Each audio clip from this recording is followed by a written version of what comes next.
युधिष्ठिर बोले, देवेश्वर, मैं पूछता हूँ, मार्गशीर्ष मास के शुक्ल पक्ष में जो एकादशी होती है उसका क्या नाम है, कौन सी विधि है तथा उसमें किस देवता का पूजन किया जाता है? स्वामी, यह सब यथार्थ रूप से बताइए। श्री कृष्ण जी कहे, नरपश्रेष्ठ, मार्गशीर्ष मास के कृष्ण पक्ष में उत्पन्ना नाम की एकादशी होती है, जिसका वर्णन मैंने तुम्हारे समक्ष कर दिया है।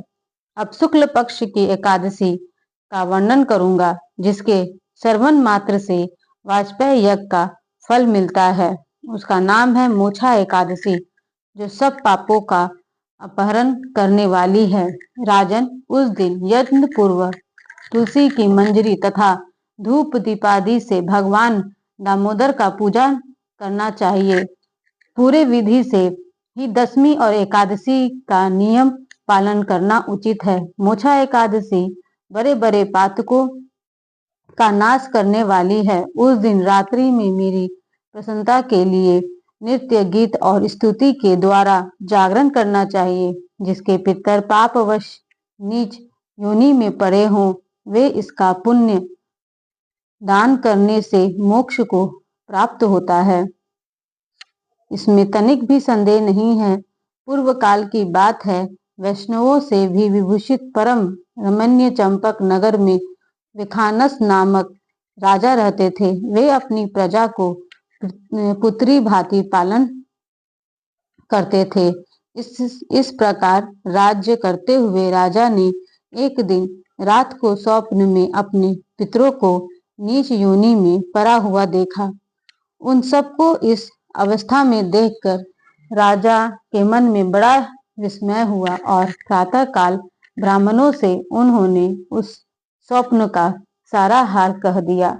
राजा बोले, ब्राह्मणों, मैंने अपने पितरों को नरक में गिरा हुआ देखा है। वे बारंबार रोते हुए मुझसे यूं कह रहे थे कि तुम हमारे तनुज हो, इसलिए इस नरक समुद्र से हम लोगों का उद्धार करो। इस रूप में मुझे पितरों के दर्शन हुए, इससे मुझे चैन नहीं मिलता। क्या करूं, कहाँ जाऊं? मेरा हृदय रूंधा जा रहा है। वह व्रत, वह तप और वह योग जिससे मेरे पूर्वज तत्काल नरक से छुटकारा पा जाएं, बताने की कृपा करें। मुझ बलवान एवं साहसी पुत्र के जीते जी मेरे माता पिता घोर नरक में पड़े हुए हैं, अतः ऐसे पुत्र से क्या लाभ है?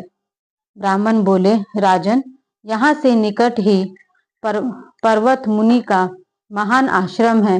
वे भूत और भविष्यों के भी ज्ञाता हैं। नरपश्रेष्ठ और आप उन्हीं के पास चले जाएं। ब्राह्मणों की बात सुनकर महाराज शीघ्र ही पर्वत मुनि के आश्रम पर गए और वहां उन मुनि श्रेष्ठ को देखकर उन्होंने दंडवत प्रणाम करके मुनि के चरणों का स्पर्श किया। मुनि ने भी राजा से राज्य के सातों अंगों की कुशल पूछी। राजा बोले, स्वामी, आपकी कृपा से मेरे राज्य के सातों अंग सकुशल हैं, किंतु मैंने स्वप्न में देखा है कि मेरे पितर नरक में पड़े हैं। अतः बताइए, किस पुण्य के प्रभाव से उनका वहां से छुटकारा होगा?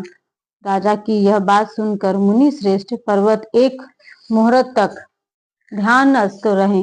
उसके बाद राजा से बोले, महाराज, मार्गशीर्ष मास के शुक्ल पक्ष में जो मोक्षा एकाद नाम की एकादशी होती है, तुम सब लोग उसका व्रत करो और उसका पुण्य पितरों को दे डालो। उस पुण्य के प्रभाव से उनका नरक से उद्धार होगा।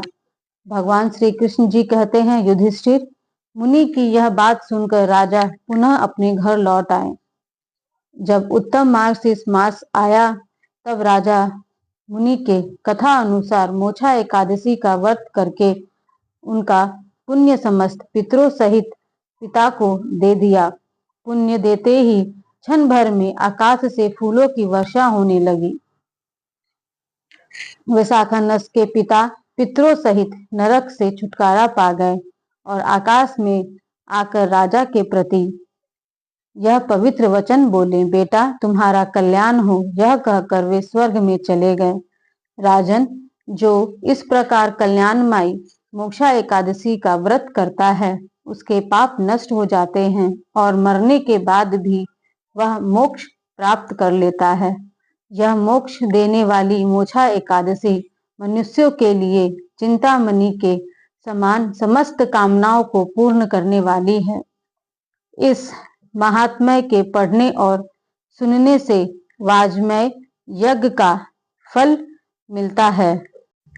इस साल मार्गशीर्ष शुक्ल पक्ष की मोक्षा एकादशी का व्रत हम लोग 11 दिसंबर दिन बुधवार को किया जाएगा। 10 दिसंबर मंगलवार के दिन नहाए खाए है। 11 दिसंबर बुधवार के दिन एकादशी का व्रत होगा और 12 दिसंबर दिन गुरुवार के दिन पारण किया जाएगा।